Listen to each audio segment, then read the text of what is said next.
يقول عمر بن عبد العزيز رحمه الله: يا ابن آدم، إن الليل والنهار يعملان فيك فاعمل فيهما.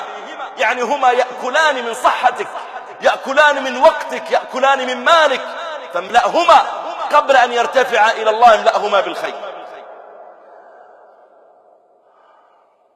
وقال عبد الله بن مسعود رضي الله عنه: ما ندمت على شيء ندمي على يوم غربت فيه شمسه نقص فيه أجلي ولم يزدد فيه عملي. هذا قد مضى البارح، يوم الخميس اللي الأمس قد مضى. ماذا سجلت فيه؟ ماذا سجلت فيه؟ سواء من أمر دنياك، من تكسب أو من صلة رحم أو من قراءة شيء نافع أو من ذكر أو من تلاوة قرآن. كم آية قرأت البارحة، قرأت أمس؟ هل أنت ممن يحرص على أن يقرأ يوميا شيئا من القرآن، ربع جزء، نصف جزء، جزءا كاملا؟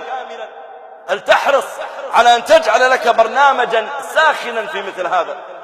يقول عبد الرحمن ابن الإمام أبي حاتم، والإمام أبو حاتم علم من أعلام الحديث، يقول: ربما كان أبي يأكل وأنا أقرأ عليه. إذا جاء يأكل يقول لابنه: افتح الكتاب الفلاني واقرأ عليه وأنا آكل. يقول: ربما كان يمشي وأنا أقرأ عليه. قال: فربما توجه إلى الكنيف، إلى الحمام، وأنا أقرأ عليه في الطريق. قال: فإذا دخل الحمام أكملت القراءة وأنا في الخارج. أكملت القراءة وأنا في الخارج. ما النتيجة؟ النتيجة إذا تكلمت اليوم عن الجرح والتعديل أو الحكم على الأحاديث، لا بد أن ترجع لزاما إلى 9 مجلدات في الجرح والتعديل وأحكام الرجال ألفها ابن أبي حاتم. إذا أردت أن تتكلم في التفسير رجعت إلى عشرات المجلدات التي ألفها ابن أبي حاتم.